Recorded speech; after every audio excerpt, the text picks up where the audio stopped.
नमस्कार, स्वागत है आप सबका द इकोनॉमिस्ट में। यहाँ पर हम बात करने जा रहे हैं 15th फाइनेंस कमीशन के बारे में, जिन्होंने हाल ही में अपनी जो रिपोर्ट है उसको सबमिट किया है प्रेसिडेंट ऑफ इंडिया को।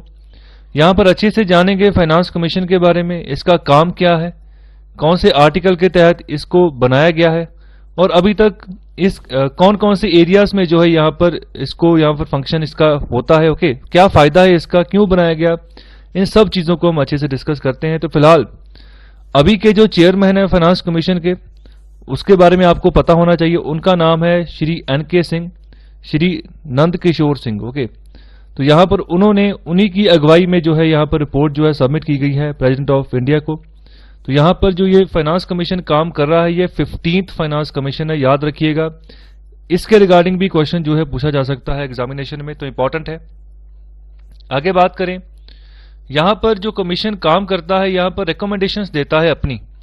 इसका काम होता है कि बेसिकली जिन जिन एरियाज में जो सरकार को जो फंड की जरूरत होती है, ओके, जिन जिन एरियाज में मतलब जो बहुत ही खराब फील्ड्स हैं, जहां पर बहुत सी नेसेसिटी है कि मतलब डेवलपमेंट होनी चाहिए, ओके, वहां पर फाइनेंशियल सिचुएशन कैसी है, सरकारों की कैसी है, अलग अलग डिपार्टमेंट्स की कैसी है, ओके, तो यहाँ पर जो है ना पूरा ध्यान रखती है। और जहां जहां पैसे की जरूरत है तो उसके बारे में यहाँ पर रिकमेंडेशंस दी जाती है सरकार को। ओके, तो यहाँ पर सबसे पहले जो रिपोर्ट तैयार होती है तो इसकी सबमिशन प्रेसिडेंट ऑफ इंडिया को होती है। बाद में प्रेसिडेंट ऑफ इंडिया जब उनके पास रिपोर्ट पहुंच जाती है तो फिर बाद में वो पार्लियामेंट ऑफ इंडिया में इसको टेबल करते हैं। ओके, तो यहाँ पर इस तरीके का ऐसा जो प्रोसीजर फॉलो करके जो है यहाँ पर फिर दोबारा इस रिपोर्ट को जो है जनतक कर दिया जाता है। लेकिन ऐसा नहीं होता कि प्रेसिडेंट ऑफ इंडिया को रिपोर्ट अगर सबमिट कर दी जाए तो उसी टाइम जो है एक कॉपी मीडिया को दे दी जाए, तो ऐसा नहीं होता। सबमिशन होने के बाद प्रेसिडेंट ऑफ इंडिया खुद जो है इसको जो है टेबल करते हैं, ओके, पार्लियामेंट ऑफ इंडिया में, ओके, अपने जो एग्जीक्यूटिव्स हैं उनके थ्रू। तो यहाँ पर पिछले साल भी इन्होंने रिपोर्ट एक सबमिट करी थी, ओके, तो यहाँ पर भी जो इस साल की रिपोर्ट सबमिट होनी थी वो 30 अक्टूबर तक होनी थी। तो यहाँ पर पिछले साल की जो रिपोर्ट सबमिट हुई थी उसको यहाँ पर पार्लियामेंट में टेबल किया गया था 30 जनवरी 2020 में। और अगर हम बात करें टर्म्स ऑफ रेफरेंस की, तो वहां पर उसके हिसाब से फाइनेंस कमीशन को यहां पर कहा गया था कि अलग अलग जो वाइड रेंजिंग इश्यूज है उनके ऊपर अपनी रिकमेंडेशंस दें। तो यहां पर वर्टिकल हॉरिजॉन्टल टैक्स डेवल्यूशन की बात की गई, local government grants, disaster management grant. Okay, commission was also asked to examine the recommend performance incentives for the states in many areas like power sector, adoption of DBT, solid waste management. तो इन सभी areas के ऊपर यहाँ पर commission को बोला गया है अपनी रिपोर्ट दें, अपनी रिकमेंडेशन दें कि आपका क्या सुझाव है, ओके, और कहां पर जो है पैसे का जो सही आवंटित वो नहीं हो पाया, ओके, वो कहां पर जो है इसकी कमी है, ओके, कहां पर आपको रिकमेंडेशन देनी चाहिए। तो इन सब चीजों का एनालिसिस करके जो है यहाँ पर रिपोर्ट सबमिट की जाती है प्रेसिडेंट ऑफ इंडिया को। तो यहाँ पर कमीशन को यह भी बोला गया है to examine whether a separate mechanism for funding of defense and internal security ought to be set up, and if so, how such a mechanism could be operationalized. The Commission has sought to address all of its term of references in this report to the Union Government. तो कहने का मतलब जो भी terms of reference में इस list में जो चीजें, जो एरियाज, जो इश्यूज के बारे में डिस्कस किया गया होगा, कहा गया होगा, तो सबके बारे में जो है यहाँ पर रिकमेंडेशंस देनी होगी यहाँ पर फाइनेंस कमीशन को। ओके, तो यहाँ पर यह भी बात बोली गई है कि जो डिफेंस के लिए जो फंडिंग जाती है, क्या उसके लिए हमें कोई अलग से जो है सेटअप बनाने की जरूरत है या नहीं है। ओके, जो इंटरनल सिक्योरिटी है, क्या उसके लिए हमें अलग सेटअप बनाने की जरूरत है जिसके थ्रू हम जो है फंडिंग इजीली जो है इनको की जा सके, किसी तरह का जो बैरियर है वो ना हो। तो यहाँ पर इसके बारे में भी जो रिकमेंडेशंस हैं फाइनेंस कमीशन से मांगी गई हैं। तो आगे बात करें कि कौन से आर्टिकल के तहत फाइनेंस कमीशन को बनाया गया। तो आर्टिकल 280 के तहत, जो हमारा भारतीय संविधान है उसके आर्टिकल 280 के तहत जो है फाइनेंस कमीशन काम करता है। ओके, इसी के अंतर्गत बहुत सारी पावर्स हैं इनके पास, फंक्शंस हैं, अलग अलग इसकी कॉम्पोजिशन है। तो यहाँ पर एक बात याद रखिएगा, एक क्वाजी जुडिशियल बॉडी है। इसका मतलब है कुछ जुडिशियल फैसले जो है ये अपने दम पर भी ले सकती है, अपने बिहार पर भी ले सकती है। ओके, सो यहाँ पर हर 5 साल बाद जो है इसको कॉन्स्टिट्यूट किया जाता है। तो किन के द्वारा किया जाता है? प्रेसिडेंट ऑफ इंडिया के द्वारा, ना कि प्राइम मिनिस्टर के द्वारा। इसको ध्यान रखिएगा, प्रेसिडेंट ऑफ इंडिया ही इसको जो है कॉन्स्टिट्यूट करते हैं। अगर इसके कॉम्पोजिशन की बात करें तो यहां पर एक चेयरमैन होता है और 4 जो है दूसरे मेंबर होते हैं, और इन सबको प्रेसिडेंट ऑफ इंडिया ही अपॉइंट करते हैं। ये भी ध्यान रखिएगा, इंपॉर्टेंट है। Okay, chief justice of India नहीं, सिर्फ प्रेसिडेंट ऑफ इंडिया ही इनको अपॉइंट करते हैं। एक चेयरमैन होता है और 4 अंदर मेंबर होते हैं, टोटल मिला के 5 मेंबर हो गए। Okay, so they hold office for such period as specified by the president in his order. Okay, and they are eligible for reappointment. Okay, reappointment कहने का मतलब यहां पर से जो मैं लास्ट लाइन यहां पर बोल रहा हूं, तो इसमें से क्वेश्चन आने के चांसेस है। ओके, तो यहां पर लास्ट टाइम भी बहुत सारे क्वेश्चन जो है पूछे गए हैं। सिर्फ एक ही बात यहां पर डाल दी जाती है कि ये जो फाइनेंस कमीशन के जो ऑफिसर्स हैं, क्या वो दोबारा एलिजिबल हैं रीअपॉइंटमेंट के लिए? तो यहां पर बिल्कुल हाँ, जो ये फाइनेंस कमीशन के जितने भी मेंबर हैं, ओके, ये सभी जो है दोबारा जो है रीअपॉइंटमेंट को किया जा सकता है। हर एक जो कमीशन है उसमें ऐसा फंक्शन नहीं होता है, ऐसा एलिजिबिलिटी क्राइटेरिया नहीं होता है। ओके, तो यहां पर फाइनेंस कमीशन थोड़ा सा यूनिक है, ध्यान रखिएगा। तो यहां पर कितने पीरियड तक ये रहेंगे, तो ये भी जो है प्रेसिडेंट ऑफ इंडिया ही यहां पर देखते हैं। ओके, तो यहां पर और अगर बात करें और आगे बात करें तो जो हमारा संविधान है उसके तहत वो पार्लियामेंट को ऑथोराइज करता है कि कैसे जो है कौन सी क्वालिफिकेशंस के बेस के ऊपर जो है जो कमीशन के मेंबर हैं या फिर उनके जो चेयरमैन हैं उनको जो है सिलेक्ट किया जा सके। ओके, या फिर सिलेक्ट किया जाता है। तो यहां पर जो पार्लियामेंट ने जो यहां पर क्वालिफिकेशन स्पेसिफाई की हैं चेयरमैन और मेंबर्स के लिए, तो यहां पर यह बात कही गई है कि जो चेयरमैन है, okay, should be a person having experience in public affairs and the 4 other member should be selected among the following. तो सबसे पहली बात, ए जज ऑफ ए हाई कोर्ट और 1 qualified to be appointed as one. A person who has specialized knowledge of finance and accounts of the government, a person who has wide experience in financial matters and in administration, a person who has special knowledge of economics। तो ये जो 4 points हैं बहुत ही important है। अगर कोई भी finance commission के एज ए मेंबर वहां पर ज्वाइन करना चाहता है तो वहां पर ये चारों कंडीशन जो है ये सेटिस्फाई करता हो तभी जो है वो फाइनेंस कमीशन का मेंबर बन सकता है। तो यहां पर ध्यान रखिएगा, इंपॉर्टेंट है। तो आगे बात करते हैं, जो सबसे इंपॉर्टेंट इम्पैक्ट है इसका वो है इसके फंक्शंस। ओके, तो यहां पर फाइनेंस कमीशन को रिकमेंडेशंस देनी होती है प्रेसिडेंट ऑफ इंडिया को। तो कौन कौन से मैटर्स के ऊपर ये जो है अपनी रिकमेंडेशंस देते हैं? सबसे पहली बात, the distribution of net proceeds of taxes to be shared between centre and states and the allocation between the states of the respective shares of such proceeds. कितना पैसा जो है बांटा जाता है सेंटर और स्टेट्स के बीच में। ओके, कैसे आप बांटोगे, ओके, कैसे इनको एलोकेट करोगे अलग अलग स्टेट्स के बीच में, कैसे आप शेयर्स को जो है हिस्सा जो है उसको अच्छे से बांटोगे, इन सब चीजों के ऊपर फाइनेंस कमीशन जो है यहां पर मॉनिटर करता है। दूसरा पॉइंट है, the principles that should govern the grants in aid to the states by the centre. तो यहां पर जो भी कंसोलिडेटेड फंड ऑफ इंडिया से जो भी पैसा यहां पर जारी किया जाता है अलग अलग स्टेट्स को, ओके, तो वो किन सिद्धांतों के ऊपर जारी किया जाता है? ओके, क्या वहां पर किसी तरह का कोई पार्शियलिटी तो नहीं हो रही? तो ये सब चीजें यहां पर फाइनेंस कमीशन देखता है। तीसरा पॉइंट है, the measures needed to augment the consolidated fund of the state to supplement the resources of the panchayat and municipalities in the state on the basis of recommendations made by the state finance commission. तो ये भी ध्यान रखिएगा, जो state finance commission होता है, okay, ये भी फाइनेंस कमीशन की तरह ही काम करता है, लेकिन इसकी यहां पर ये जो जितना भी काम होता है यहां पर ये फोकस करता है कि जो स्टेट गवर्नमेंट होती है, ओके, जो कंसोलिडेटेड फंड ऑफ स्टेट होता है उसके थ्रू जितना भी पैसा यहां पर पंचायतों या म्युनिसिपैलिटी को दे रही है क्या वो सही है? ओके, जो रिकमेंडेशन जो फाइनेंस कमीशन के द्वारा दी गई हैं, ओके, क्या उनके द्वारा वो सही है? ओके, तो यहां पर सब चीजों के ऊपर यहां पर जो है कोशिश की जाती है कि पैसे की जो यहां पर जो ना सही इस्तेमाल हो सके, जहां तक पैसा पहुंचना है वहां तक वो पैसा पहुंच पाए। लास्ट में है, any other matter related to refer to it by the president in the interest of sound finance. तो जहां पर भी पैसे की सख्त जरूरत है, ओके, तो जो भी यहां पर मैटर प्रेसिडेंट के द्वारा कहा जाता है, रेफर किया जाता है, तो उसके ऊपर भी जो है फाइनेंस कमीशन जो है काम करता है। ओके, वहां पर पैसा पहुंचाने की यहां पर मदद करता है। ओके, तो यहां पर बहुत ही इंपॉर्टेंट रोल है फाइनेंस कमीशन का। ओके, तो यहां पर बेसिकली पैसे की डिवोल्यूशन को देखता है, उसके आवंटन को देखता है। तो यहां पर अभी 15th फाइनेंस कमीशन अभी काम कर रहा है। ओके, तो यहां पर अभी रिपोर्ट्स उन्होंने सौंपी है हमारे जो प्रेसिडेंट है उनको, और अभी उनके पास रिपोर्ट आई है, तो कुछ ही समय बाद वो जो है यहां पर जब पार्लियामेंट का सेशन शुरू होगा तब उस रिपोर्ट को जो है वहां पर टेबल कर दिया जाएगा।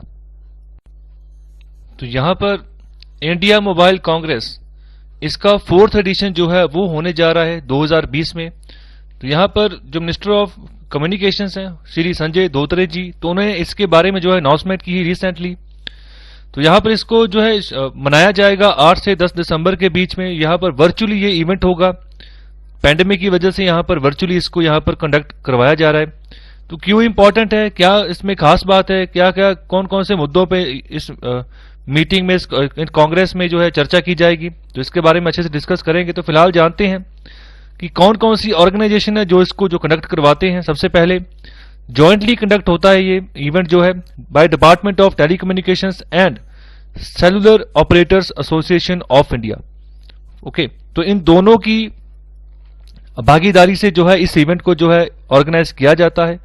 तो इसमें जो यहाँ पर अलग अलग एरिया से जो यहाँ पर पार्टिसिपेशन होती है, तो उसमें 50 प्लस पार्टिसिपेटिंग कंट्रीज हैं, 110 प्लस ग्लोबल स्पीकर्स यहाँ पर आएंगे। ओके, अपने अपने व्यूज रखेंगे इसी कॉन्फ्रेंस के रिलेटेड। स्टार्टअप्स और 30 plus hours of content with over 15,000 expected visitors over the 3-day programme. So 3 दिन तक ये प्रोग्राम चलेगा। तो ये सब लोग जो है यहाँ पर जो है आएंगे, ओके, अपनी अपनी बात रखेंगे, और 15,000 यहाँ पर जो है विजिटर्स जो है एक्सपेक्ट किए जा रहे हैं कि जो यहाँ पर जो है वर्चुअली कनेक्ट होंगे, इस प्रोग्राम को ऑब्जर्व करेंगे, देखेंगे। तो इस साल का थीम बहुत इंपॉर्टेंट है, ध्यान रखिएगा। सो इस साल का जो इंडियन मोबाइल कांग्रेस का जो थीम है वो है inclusive innovation, smart, secure and sustainable. तो इंपॉर्टेंट है, यहां से भी क्वेश्चन जो है उठाया जा सकता है, तो इसको थोड़ा सा ध्यान रखिएगा। थीम जो है इसके बारे में जानकारी रखना बहुत जरूरी है। तो यहां पर बेसिकली बात की जाएगी जो हमारे प्राइम मिनिस्टर का विजन है कि हमें एक आत्मनिर्भर भारत जो है बनाना है आने वाले समय में, जो कि अपने दम पर खड़ा हो। ओके, जो अपने दम पर खड़ा होकर ग्लोबली जो है अपने जो प्रोडक्ट्स है उनको सप्लाई करे। ओके, तो यहां पर जो यहाँ पर नारा दिया गया है, make in India, okay, and make for world. घर में बनाओ, डोमेस्टिकली चीजें बनाओ, प्रोडक्ट बनाओ, और दुनिया को जो है यहाँ पर सप्लाई करो, जैसे कि चाइना करता है। चाइना इसी कंसेप्ट के ऊपर फॉलो करके सस्ती चीजें उसने दुनिया को प्रोवाइड की और ग्लोबली एक सप्लाई चेन उसने डेवलप कर ली। तो आज तो जो जितने भी डेवलप्ड इकोनॉमीज हैं वो भी जो है चाइना के अंतर्गत ही अभी हो गई हैं। ओके, एक तरह से इकोनॉमिक स्लेव जो है चाइना ने मोस्टली एडवांस्ड इकोनॉमी को भी वो बना लिया है। ओके, तो वहां पर जो है सस्ती चीजें उनको प्रोवाइड कर करके, तो यहां पर इंडिया भी यहां पर आत्मनिर्भर भारत के तहत जो है यहाँ पर लोकल मैन्युफैक्चरिंग को यहाँ पर पुश देना चाहता है। ओके, ज्यादा से ज्यादा लोकल मैन्युफैक्चरिंग हो, और वही मैन्युफैक्चरिंग प्रोडक्ट जो है बाहर की मार्केट में हम चाइना को जो है काउंटर कर सके, अपने प्रोडक्ट जो है आगे बेचें, लोग खरीदें बाहर की मार्केट के। तो इस तरह का जो है हम भारत जो है बनाना चाहते हैं आने वाले समय में। तो इसके लिए इंटरनेशनल और रीजनल कोऑपरेशन बहुत जरूरी है। ओके, तो यहां पर एक बात की गई है सतत भारत और सनातन भारत। ओके, तो यहां पर सतत भारत, सनातन भारत। ओके, तो यहां पर बेसिकली बात की गई है कि जो डिजिटल इंक्लूसिविटी है, मतलब कैसे जो है डिजिटल जो जमाना है उसको डिजिटल कनेक्टिविटी सब जगह पहुंचाई जाए। तो भारत के हर एक गांव तक जो है ऐसी कनेक्टिविटी हो। अगर ये इंफ्रास्ट्रक्चर अच्छे से डेवलप हो जाता है, ओके, तो हम जो भी सोच रहे हैं ना कि आने वाले समय में भारत को कहां पर पहुंचाना है, तो एक बार कनेक्टिविटी अगर अच्छे से हो जाती है तो उसके बाद बहुत ज्यादा फायदा जो है देखने को मिलेगा। क्योंकि आने वाला जमाना जो है क्लाउड कंप्यूटिंग का जमाना है। ओके, कम्युनिकेशन का जमाना है, इंटरनेट का जमाना है। तो वहां पर जो भी अभी प्लेटफॉर्म होगा मोस्टली सभी वर्चुअल प्लेटफॉर्म ही होंगे, जहां पर जो है उसको यूज करके लोग अपना टैलेंट पेश करेंगे। ओके, तो यहां पर जो बात की गई है ना कि हम जो है 6 लाख के आसपास जो विलेजेस है उनको ऑप्टिकल फाइबर से जो है कनेक्ट करेंगे। ओके, ताकि जो कि अच्छी कनेक्टिविटी जो है वहां पर जो है आ सके, डिजिटली वो भी जो कनेक्ट हो भारत बाकी के भारत के साथ। साथ ही साथ यहां पर प्रमोट कर रहे हैं समग्र भारत, सक्षम भारत। तो यहां पर जो है इनोवेशन की बात की जा रही है, एंटरप्रेन्योरशिप की बात की जा रही है। ओके, साथ ही साथ कि कैसे जो है हम बाहर का जो इन्वेस्टमेंट है, ओके, जो लोकल इन्वेस्टमेंट है, जो बाहर का इन्वेस्टमेंट है उसको एनकरेज करें, जो रिसर्च एंड डेवलपमेंट है उसको एनकरेज करें in the telecom and emerging technology sectors and to facilitate supportive regulatory and policy framework.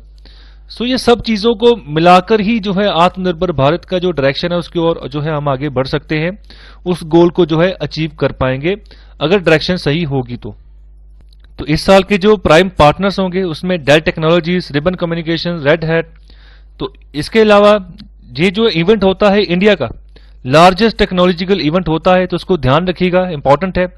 तो आने वाले समय में यहाँ पर जो है जो टॉप इंडस्ट्री है इसी सेक्टर में, टेलीकम्युनिकेशन के सेक्टर में, ओके, तो यहाँ पर वो भी जो है यहाँ पर पार्टिसिपेट करेंगे, ओके, तो उनके भी यहाँ पर सुझाव लिए जाएंगे। तो यहाँ पर जो some of the top industry है, for example stalwarts, regulators and policy makers from across the globe, तो पूरी दुनिया से यहाँ पर जो अलग अलग इदारों से लोग यहाँ पर आएंगे, अपनी बात रखेंगे। तो इस पार्टिसिपेशन में अलग अलग मिनिस्ट्रीज भी होंगी, ओके, टेली कम्युनिकेशन कंपनीज जो है उनके सीईओज भी होंगे, ग्लोबल सीईओज होंगे, okay, and experts in SG broadcasting, okay, SG enterprise solutions, OTT, sustainable futurist, virtual in the light of pandemic to discuss and deliberate upon the industry issues, challenges, future trends and opportunities। और आगे बात करें तो IMC ने अपने आप को as a leading platform जो है एस्टैब्लिश किया है पूरे वर्ल्ड के सामने, जो कि इंडस्ट्री, गवर्नमेंट, एकेडमिया, इन सबको जो है और भी जो इकोसिस्टम प्लेयर्स हैं, ओके, तो उन सबको इकट्ठा करते हैं एक प्लेटफॉर्म के ऊपर, टेक्नोलॉजी के ऊपर डिस्कशन करने के लिए, नए सोल्यूशंस फाइंड आउट करने के लिए, जो चैलेंजेस आते हैं उनको सही करने के लिए, सॉल्यूशंस जो है निकालने के लिए। तो यहां पर इसको एशिया का जो है लार्जेस्ट डिजिटल टेक्नोलॉजी फोरम भी इसको कहा जा रहा है, ओके। तो यहां पर ये डिस्प्ले करेंगे the latest industry technology trends around major themes such as SG, artificial intelligence, internet of things, data analytics, cloud, edge computing, open source tech, data privacy, cyber security, smart cities and automation. So देखिए आने वाले जमाने में सब कुछ जो है computerised है, सब कुछ जो है यहाँ पर नेटवर्क की मदद से, इंटरनेट कनेक्टिविटी की मदद से ही यहाँ पर होगा। तो उसके लिए हमें चाहिए अच्छे सॉफ्टवेयर, अच्छा हार्डवेयर। तो इन सब चीजों के ऊपर फोकस करने के लिए जितने प्रॉब्लम्स यहाँ पर अभी आ रही हैं उन प्रॉब्लम्स के हमें सॉल्यूशंस निकालने होंगे। तो इसी के तहत ये जो इंडियन मोबाइल कांग्रेस जो है इसका इवेंट जो है हर साल करवाया जाता है, ताकि जो हमारी डोमेस्टिक जो इकोनॉमी है, ओके, अगर कोई भी सॉफ्टवेयर बना रहा है, जो कोई हार्डवेयर प्रोड्यूस कर रहा है, तो उसको एक सहायता मिले, उसको कोई सोल्यूशन मिले, ताकि जो कि हमारे देश की इकोनॉमी है, ओके, उस पर्टिकुलर सेक्टर में, ओके, अगर हम टेक्नोलॉजी की बात करें तो उसमें ग्रो करे। तो अगर हमारी इकोनॉमी अच्छे से ग्रो करेगी, कल को हम अच्छी प्रोडक्शन करते हैं, चीप प्राइस के ऊपर प्रोडक्शन अगर सप्लाई करते हैं पूरी वर्ल्ड इकोनॉमी चेन को, तो फिर हम चाइना को काउंटर कर सकते हैं, ओके। तो अभी के लिए अगर सोचते हैं ना कि हमने चाइना को काउंटर करना है भविष्य में, तो लोग हंसेंगे कि हम कर ही नहीं सकते, क्योंकि चाइना बहुत सस्ती चीजें दे रहा है अलग अलग वेरियस सेक्टर्स में। अगर सिर्फ टेक्नोलॉजी की ही ना बात करूं, कोई भी सेक्टर हो, अगर शिपिंग इंडस्ट्री है तो वहां पर भी सस्ती रिपेयर प्रोवाइड करके दे रहा है पूरे वर्ल्ड के जो शिप्स चल रहे हैं वहां पर, ओके। तो मोस्टली जो शिप लगते हैं रिपेयर के लिए तो चाइना में ही लगते हैं। तो ऐसे बहुत सारे सेक्टर्स हैं जहां पर चाइना सस्ती चीजें प्रोवाइड कर रहा है, सस्ती फैसिलिटीज प्रोवाइड कर रहा है, अच्छी क्वालिटी प्रोवाइड कर रहा है। हम कर सकते हैं अगर हम सोचेंगे आगे बढ़ने की, ओके, कोशिश करेंगे आगे बढ़ने की। अगर हम यही सोचकर बैठ जाएंगे कि हम चाइना को कभी काउंटर कर ही नहीं पाएंगे, तो फिर नहीं कर पाएंगे। तो यहां पर जरूरी है ऐसे इवेंट्स जो है इनका मेन मकसद यही होता है कि मोटिवेट रखना जितने भी हमारे स्टार्टअप्स हैं, ओके, उनको अच्छे सॉल्यूशंस की ओर लेकर जाना, ओके। तो यहां पर बेसिकली ये मेजर जो इवेंट है बहुत ही बढ़िया इंपैक्ट डालता है हमारी जो टेक्नोलॉजी सेक्टर है वहां पर। तो यहां पर जो गोवा का पोस्टल डिवीजन है उनके द्वारा एक स्पेशल कैंसिलेशन जो है वो जारी किया गया है, टू फाइट कोविड-19 कोलैबोरेट इन कॉन्टैक्ट ट्रेसिंग। तो यहां पर पब्लिक अवेयरनेस की जो है यहां पर बात की गई है कि यहां पर लोगों को अवेयर किया जाएगा कि कैसे जो है कॉन्टैक्ट ट्रेसिंग के थ्रू जो है हम कोविड-19 का जो फर्दर स्प्रेड है ना उसको रोक सकते हैं। तो उसके लिए यहां पर जो स्पेशल कैंसिलेशन है इसको जारी किया गया है गोवा पोस्टल डिवीजन की ओर से। तो यहां पर ये जो इसका वर्क होगा, यहां पर बात की जाएगी कॉन्टैक्ट ट्रेसिंग और आरोग्य सेतु जो ऐप है, ओके, इन दोनों को यहां पर यूज किया जाएगा इसके तहत। सो सिंपली अगर मैं बात करूं कॉन्टैक्ट ट्रेसिंग की, तो इसका बेसिक फंडा होता है कि अगर कोई भी बीमारी, कोई भी अगर छूत की बीमारी फैलती है, ओके, तो जो भी पर्सन जो अफेक्टेड हुआ है तो वो अगर पिछले 24 घंटे तक जिन लोगों को भी मिला है ना, तो जब भी उसकी रिपोर्ट पॉजिटिव आ गई, तो पिछले 24 घंटे तक जिसको भी वो मिला है, जिससे भी उसने कांटेक्ट रखा है, तो उन सभी लोगों को जो है ना वहीं पर जो है उनके घर के, उनके ऑफिस में जहां पर वो रह रहे हैं वहां पर जो है उनको नजरबंद कर दिया जाता है। कहने का मतलब उनको आइसोलेट कर दिया जाता है एक ही जगह पर, जो कि उन लोगों से जहां से पहले जो मेन प्राइमरी पर्सन था उसका कांटेक्ट हुआ था, ओके, वो लोग दोबारा से जो ना उसका स्प्रेड ना कर दे बीमारी का बाकी और लोगों को। तो इस तरीके से इस कॉन्टैक्ट ट्रेसिंग के मेथड से क्या होता है कि हम जो है ना ऐसी भयानक बीमारियां जो है कोविड-19 जैसी बीमारियां इनका जो फैलाव है उसको रोक सकते हैं काफी हद तक। तो ये स्ट्रेटेजी काफी यूनिक है, काफी बढ़िया है, काम आती है और काफी बढ़िया रिजल्ट भी जो है इसके थ्रू जो है मिलते हैं। तो इसी के रिगार्डिंग जो है यहाँ पर इसी के रिगार्डिंग पब्लिक अवेयरनेस करने के लिए जो यहाँ पर जो है गोवा का पोस्टल डिपार्टमेंट जो है वो आगे आया है कि लोगों को बताया जा सके कि कॉन्टैक्ट ट्रेसिंग के थ्रू जो है आप अपने आप को बचा सकते हो, अपनी सोसाइटी को बचा सकते हो, अपने डिस्ट्रिक्ट को बचा सकते हो, गांव को बचा सकते हो। ओके, तो बहुत ही इंपॉर्टेंट है। तो बहुत जो कोविड-19 की अगर मैं बात करूं तो बहुत सारी जो स्टेट्स हैं, गवर्नमेंट ऑफ इंडिया की बात करूं, जहां अलग अलग जो राज्य सरकारें उनकी बात करूं, तो उनके द्वारा भी ये जो कॉन्टैक्ट ट्रेसिंग का मेथड है इसको फॉलो किया गया है। काफी बढ़िया तरीके से यहाँ पर कोशिश की गई कि इसको इम्प्लीमेंट किया जाए। ओके, तो इसके फॉर एग्जांपल बहुत सारी स्टेट्स हैं जिनको लगा कि अगर किसको कोविड-19 पॉजिटिव आया, ओके, तो पिछले टाइम 24 घंटे तक, 48 घंटे तक जिसको भी वो मिला उन सबको पकड़ के जो है आइसोलेट कर दिया जाता है 7 दिनों तक, 10 दिनों तक। ओके, तो अभी के लिए तो फिलहाल जो है ऐसी सिचुएशन अभी देखने को नहीं मिल रही है, अभी कोई क्वारंटीन वगैरह नहीं कर रहे हैं मोस्टली। ओके, लेकिन यहाँ पर अवेयरनेस की जरूरत है। ओके, तो इसीलिए यहाँ पर जो है यहाँ पर अवेयरनेस फैलाई जा रही है कि कॉन्टैक्ट ट्रेसिंग आप कर सकते हो अपने दम पर भी जो है। यहाँ पर अगर आप चाहो कि अगर आपको लगता है कि किसी पर्सन में ऐसे लक्षण पाए गए कि जैसे लगा कि वहां पर कोविड-19 की बीमारी हो सकती है, ओके, तो यहाँ पर वो प्रशासन को इन्फॉर्म कर सकते हैं इसके रिगार्डिंग। तो इंपॉर्टेंट है, बढ़िया है। अभी भी कोविड-19 का खतरा कोई खास कम हुआ नहीं है, बीमारी वैसी की वैसी ही है, क्योंकि वैक्सीन अभी तक जो है नहीं आई। तो जब तक किसी भी बीमारी का इलाज ना हो तो तब तक जो है उससे बचाव ही अच्छा है। तो यहाँ पर अपना बचाव अगर करेंगे तो अपनी फैमिली का बचाव हो जाएगा, अगर अपनी फैमिली का बचाव हो गया तो सोसाइटी का बचाव हो जाएगा। तो यहाँ पर जब तक वैक्सीन नहीं आती तो हमें जो है यहाँ पर केयर बरतनी होगी। इसके अलावा जो है हमारे पास और कोई भी रास्ता अभी तक नहीं है। तो यहाँ पर हम बात करने जा रहे हैं एंटी सैटेलाइट मिसाइल के बारे में। तो हाल ही में जो हमारे रक्षा मंत्री है उनके द्वारा इसी एंटी सैटेलाइट मिसाइल का एक मॉडल जो है उसको अनवील किया गया है DRDO भवन में। तो मिनिस्ट्री ऑफ डिफेंस से ये न्यूज है, क्यों इंपॉर्टेंट है तो इसको हम अच्छे से डिस्कस करते हैं। तो स्टार्टिंग में बात करते हैं मिशन शक्ति की। सो मिशन शक्ति ये 27 मार्च 2019 को, ओके, तो यहां पर मिशन शक्ति के तहत जो है इस मिसाइल का परीक्षण किया गया था। इंपॉर्टेंट है, ध्यान रखिएगा, मिशन शक्ति एंटी सैटेलाइट मिसाइल के साथ जो है इसका संबंध है। तो इसके तहत इंडिया ने अपना जो सबसे पहला जो है एंटी सैटेलाइट मिसाइल टेस्ट किया था और वो सक्सेसफुली जो है कंडक्ट हुआ था 27 मार्च 2019 को from the doctor APJ Abdul Kalam island in Odisha. तो यहां पर इन्होंने क्या किया था कि एक जो सबसे एक तेज जो इंडियन ऑर्बिट में जो इंडिया का ही एक डेमो एक सैटेलाइट बनाया था, ओके, स्पेस में लो अर्थ ऑर्बिट में। तो और वहां पर उसको टारगेट किया गया, तो वहां पर उसने बिल्कुल पिन पॉइंट एक्यूरेसी के साथ, ओके, इस मिसाइल ने वॉर किया और जो भी हमारा टारगेट था उस टारगेट को यहां पर उसने डिमोलिश कर दिया। तो ये कोई भी मिसाइल अगर हमने लो अर्थ ऑर्बिट पे दागनी है, ओके, तो वहां पर एक ये मिशन जो था कम्प्लेक्स था, ओके, हाईली कम्प्लेक्स था, ओके। तो यहां पर एक्सट्रीमली हाई स्पीड और रिमार्केबल प्रिसीजन के साथ जो है इस मिशन को जो है यहां पर कंडक्ट किया गया और एक अच्छी अचीवमेंट थी भारत की इस क्षेत्र में। तो अगर बात करें तो इंडिया इसी मिसाइल टेस्ट के साथ ही इंडिया वर्ल्ड का 4th ऐसा कंट्री बन गया जिसके पास ऐसी मिसाइल हो जो कि अगर कोई भी सैटेलाइट स्पेस में मूव कर रहा है, खासतौर पे लो अर्थ ऑर्बिट में, तो उसको जो है डिमोलिश कर सकता है। तो उसका बेसिकली रीजन क्या है?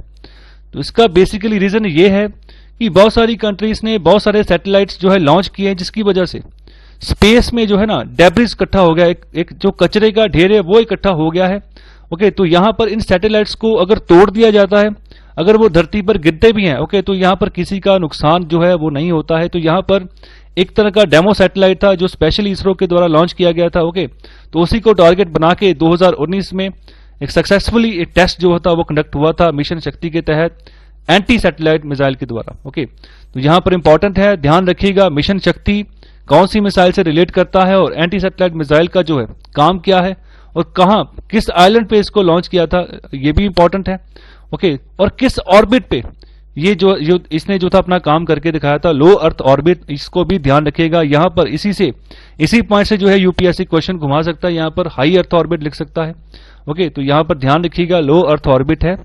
तो मुझे आप ये बताइए कि अगर लो अर्थ ऑर्बिट की मैं बात करूं तो धरती से कितना, अगर कितने किलोमीटर ऊपर जाएंगे तो कितनी रेंज है इसकी, LEO की, ओके, लो अर्थ ऑर्बिट की कितनी रेंज को हम मानते हैं कि अगर धरती से नापें कि कितनी से कितनी दूरी तक हम लो अर्थ ऑर्बिट मानते हैं, तो ये मुझे शून्य से लेके जो लिमिट है, आखिरी लिमिट, मुझे उसके बारे में आप बताइए, कमेंट बॉक्स में उसका आंसर दीजिए।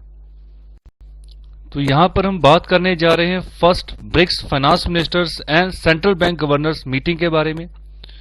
तो इस मीटिंग को जो है हमारे जो फाइनेंस मिनिस्टर ऑफ इंडिया है श्रीमती निर्मला सीतारमण, इनके द्वारा जो है अटेंड किया गया है और मिनिस्ट्री ऑफ फाइनेंस से ये न्यूज है। तो यहां पर किन मुद्दों के ऊपर चर्चा की गई है, ये ब्रिक्स नेशन क्या है, तो ये सब इंपॉर्टेंट है, तो यहां पर अच्छे से डिस्कस करते हैं।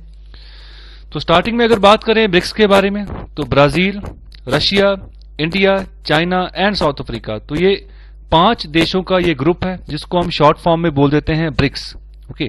तो इसकी पहली जो है ना फाइनेंस मिनिस्टर और सेंट्रल बैंक गवर्नर्स की मीटिंग हुई है। वैसे हर साल जो है ब्रिक्स की एक समिट होती है जहां पर हमारे प्राइम मिनिस्टर और इन सभी देशों के जो यहाँ पर प्रेसिडेंट या प्राइम मिनिस्टर होते हैं वो इकट्ठे एक जगह बैठते हैं और अपने जो रीजन के जो इश्यूज है, ओके, उनको डिस्कस करते हैं, उनके सॉल्यूशंस यहाँ पर निकालने की बात करते हैं। तो यहाँ पर अभी के लिए फिलहाल जो ये जो मीटिंग हुई है फाइनेंस मिनिस्टर्स और सेंट्रल बैंक गवर्नर्स की है, तो उसको ध्यान रखिएगा। तो यहाँ पर जो बात की गई, बेसिकली यहाँ पर बात बोली गई है कि कैसे जो कोविड-19 की जो ये प्रॉब्लम चल रही है, तो इसकी वजह से बहुत सारी इकोनॉमीज हैं जहां पर शॉर्टफॉल आ गया है टैक्सेस के, ओके, टैक्सेस से जो पैसा आता है गवर्नमेंट के पास बहुत बड़े लेवल पर शॉर्टफॉल आ गया है। तो कैसे जो है जो पुअर इकोनॉमीज है उसको हम कैसे ऊपर लेकर आए वापस, कैसे वहां पर जो है जो सस्टेनेबल डेवलपमेंट का हमारा टारगेट है, ओके, तो कैसे वो टारगेट वहां पर अचीव कर पाए, कैसे उनको उनकी इकोनॉमी को हम बूस्ट दें। तो इन सब मुद्दों के ऊपर यहाँ पर जो है चर्चा की गई है इस मीटिंग में। तो यहाँ पर जो ये मीटिंग हुई है, ओके, तो it is the under the BRICS Russian chairmanship today, okay, तो ये यहाँ पर रशियन चेयरमैनशिप के तहत यहाँ पर मीटिंग जो है हुई है। तो इसका जो एजेंडा है, okay, agenda of the meeting included discussions on the outcomes of G20 Saudi presidency in 2020। तो इसके पहले, ओके, कुछ ही दिनों पहले यहाँ पर जो है सऊदी अरब के द्वारा भी ये जो मीटिंग एक एज ए चेयरमैनशिप जो है सऊदी अरब भी यहाँ पर आया था, ओके।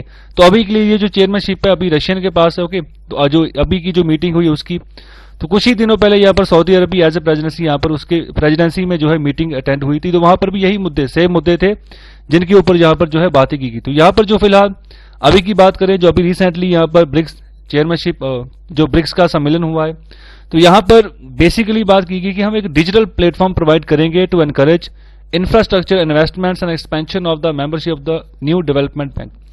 तो याद रखिएगा ये जो NDB है, ये ब्रिक्स जो है ब्रिक्स समिट, ओके, तो इसी की देन है न्यू डेवलपमेंट बैंक, ओके। मुझे आप कमेंट बॉक्स में बताइए कि इसका हेडक्वार्टर कहां पर है, ओके, और कितने बिलियन डॉलर्स का इसका वर्थ है, ओके। तो ये भी मुझे बताइएगा न्यू डेवलपमेंट बैंक के बारे में कमेंट बॉक्स में।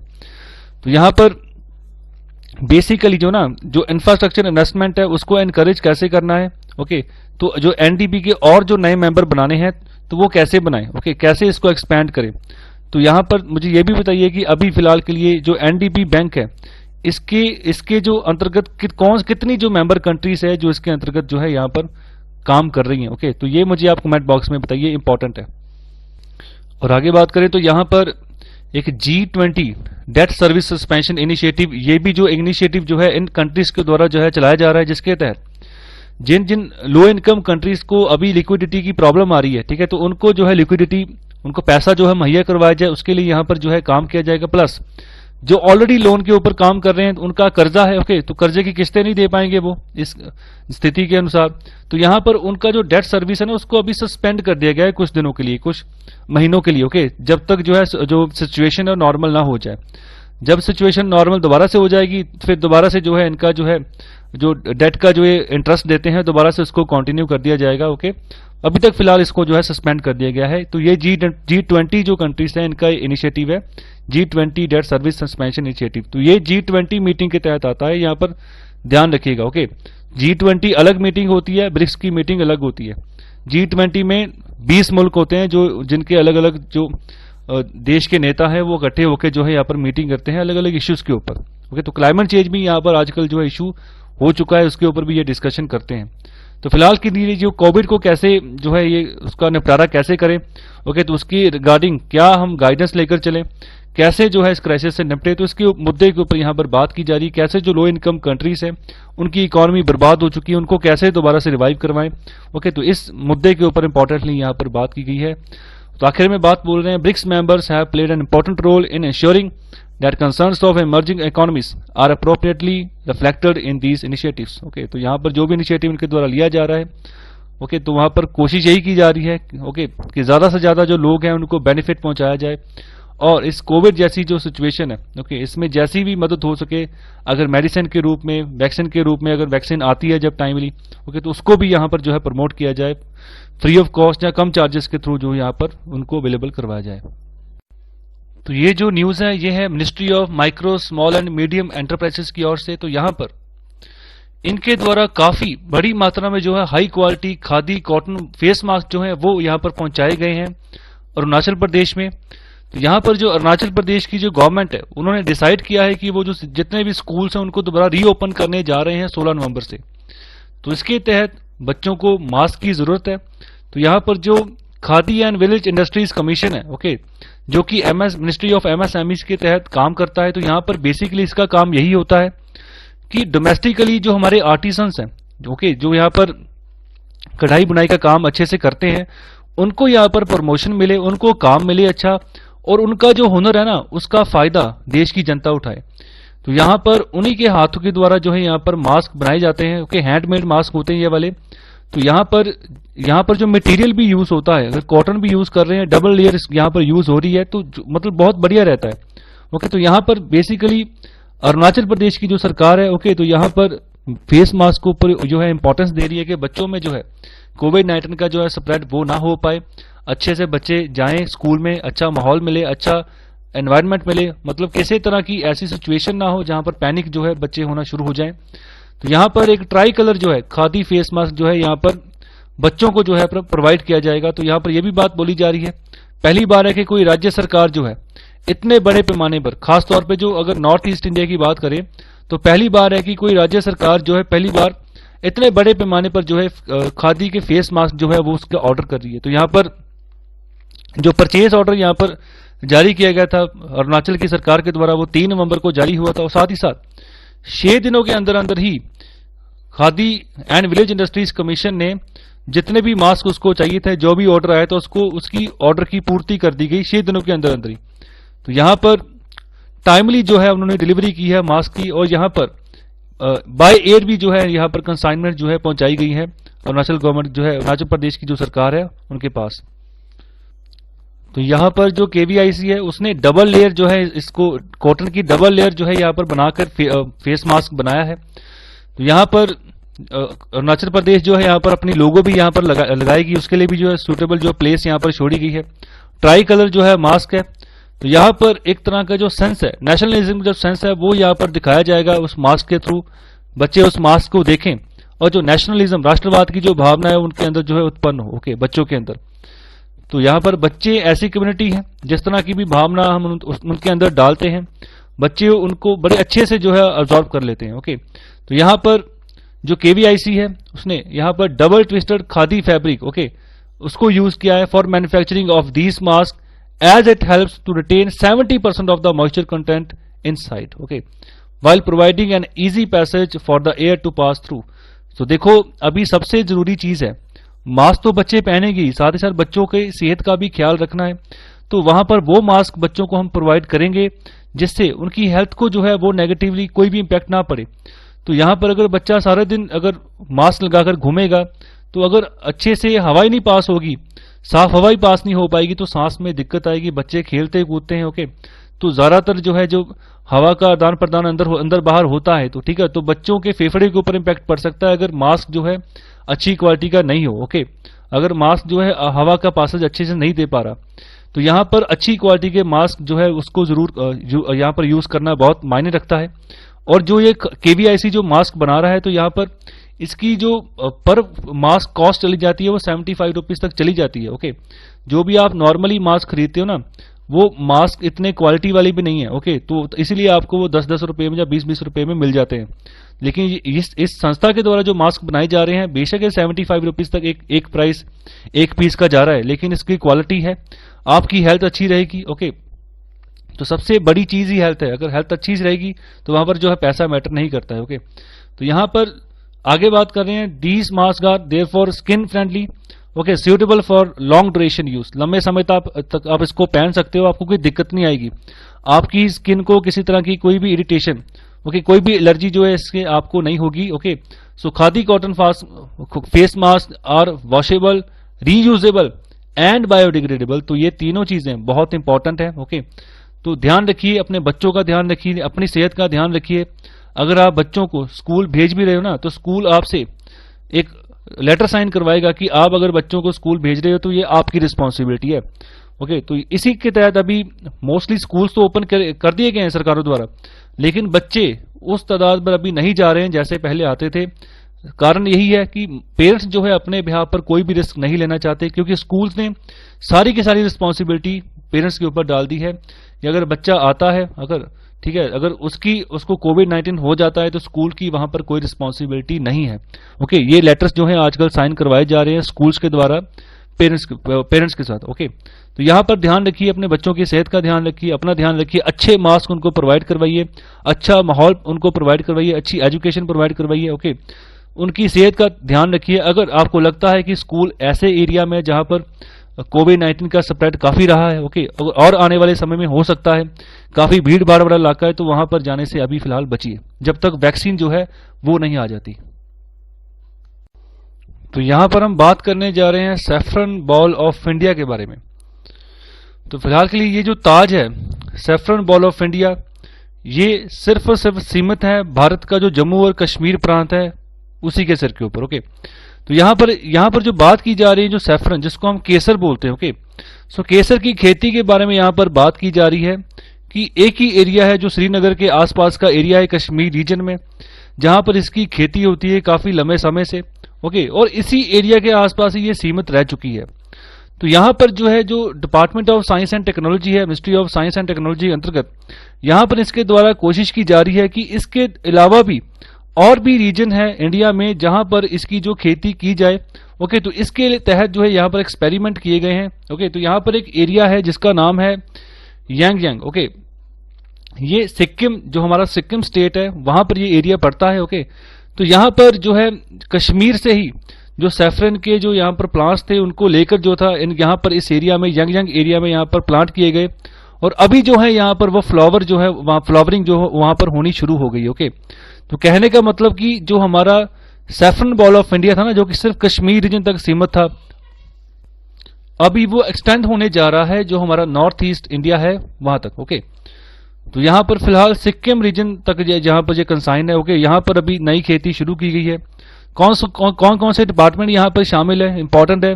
ओके, तो फिलहाल बात करते हैं कि जो सैफरन प्रोडक्शन है, ओके, बहुत ही लंबे समय तक ये लिमिटेड रही है for the geographical area of UT of Jammu and Kashmir. तो इसका भी कौन सा रीजन है, पैम्पोर रीजन, तो इसका ध्यान रखिएगा। ओके, तो इस पैम्पोर रीजन को कॉमनली हम बोलते हैं saffron bowl of Kashmir. Okay, so यही एक मेन कंट्रीब्यूटर है सैफरन प्रोडक्शन का। ओके, और इसके आसपास के जो एरियाज है जहां पर ये प्रोडक्शन होती है वह है बुडगाम, श्रीनगर और किश्तवाड़ डिस्ट्रिक्ट्स। ओके, ध्यान रखिएगा, इंपॉर्टेंट है। तो आगे अगर बात करें कश्मीरी पकवानों की, तो वहां पर भी जो सैफरन है, केसर है, उसको ट्रेडिशनली बहुत इंपॉर्टेंस दी जाती है। ओके, एसोसिएट रहा है जो कश्मीरी पकवान है, फेमस पकवान है उनके साथ। तो यहाँ पर इसकी मेडिसिनल वैल्यूज भी काफी हैं केसर की। ओके, तो साथ ही साथ जो है ये एक रिच कल्चरल हेरिटेज है कश्मीर रीजन की। तो आगे बात करें, as saffron growing was confined to very specific areas in Kashmir, its production remained limited. So through national mission on saffron focused on several measures to improve its farming, the measures were still limited to the specified areas of Kashmir. तो देखो इसका जो extension हम दूर दूर तक कर पाए, तो इसके तहत एक मिशन चलाया गया था जिसका नाम था national mission on saffron. Okay, लेकिन फिर भी इस मिशन के चलाने के बावजूद भी ये जो कश्मीर का रीजन था उसी के आसपास ही ये लिमिटेड रह गया। ओके, तो अभी भी यहाँ पर यही लिमिटेशन है, सिर्फ कश्मीर रीजन के आसपास ही ये लिमिटेड है। इसीलिए देखो इसकी जो प्राइस है बहुत महंगी चली जाती है सैफरन की। ओके, तो यहाँ पर देखिए जितनी किसी चीज की डिमांड ज्यादा होगी, ओके, लेकिन उसकी अवेलेबिलिटी जितनी कम होगी तो उतना ही जो प्राइस उसका ज्यादा बढ़ जाएगा। तो जैसे गोल्ड के केस में होता है, गोल्ड की यहाँ पर डिमांड बहुत रहती है। ओके, लेकिन अवेलेबिलिटी कम होने की वजह से प्राइस जो है वो आसमान छूने शुरू हो जाते हैं। ओके। तो कई बार जो है गवर्नमेंट को इंटरवीन करना पड़ता है जो वेरियस सेगमेंट्स हैं। ओके, तो फिर अगर फॉर एग्जांपल बात करें पेट्रोलियम की, ओके, तो वहां पर कई बार गवर्नमेंट जो है सब्सिडी दे देती है, एलपीजी सिलेंडर्स आपको सब्सिडी मिलती है। ओके, लेकिन बेसिकली अगर आप खरीदते हो तो बहुत महंगे चले जाते हैं। ओके, क्योंकि डिमांड बहुत ज़्यादा है लेकिन अवेलेबिलिटी की जो है कमी हो जाती है। तो यहाँ पर नेशनल मिशन ऑन सैफरन के तहत कोशिश की गई कि जो सैफरन की खेती है और भी दूर दराज के इलाके हैं जहाँ पर जो है सेम क्लाइमेट पाया जाता है, वहां पर भी इसका ट्राई किया जाए। ओके, लेकिन यहाँ पर फिर भी ये सीमित रहा सिर्फ कश्मीर तक। आगे बात कर रहे हैं नेक्टर की, इंपॉर्टेंट है, ध्यान रखिएगा। नेक्टर का मतलब है north east centre for technology application and reach. Okay, तो ये एक तरह की ऑटोनॉमस बॉडी है, ये भी ध्यान रखिएगा, ऑटोनॉमस बॉडी है।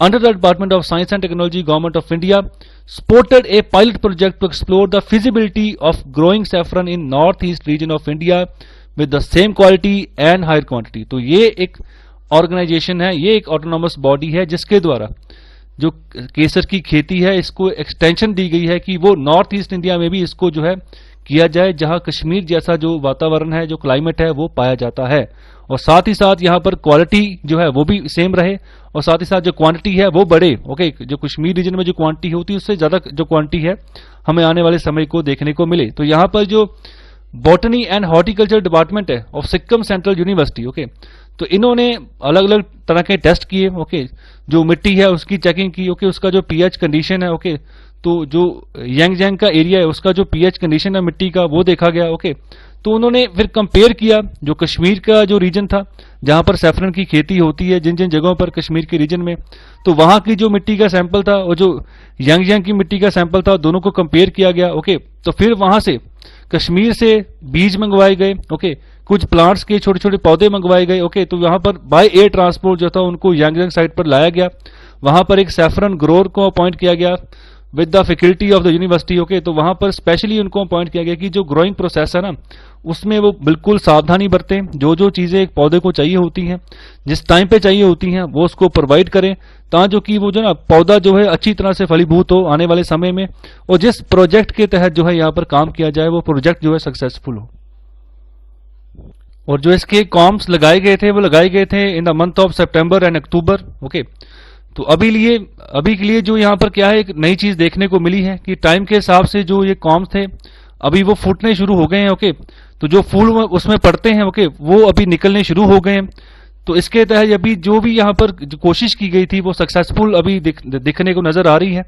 ओके, तो यहाँ पर जो मैच था क्लाइमेटिक और ज्योग्राफिकल कंडीशंस का between Pampore and Yangang of Sikkim, तो वो यहाँ पर ये चीज अभी देखी गई है कि सक्सेसफुल जो सैंपल फार्मिंग जो है यहाँ पर सैफरन की जो है यहाँ पर हो चुकी है यांगजांग क्षेत्र में सिक्किम के।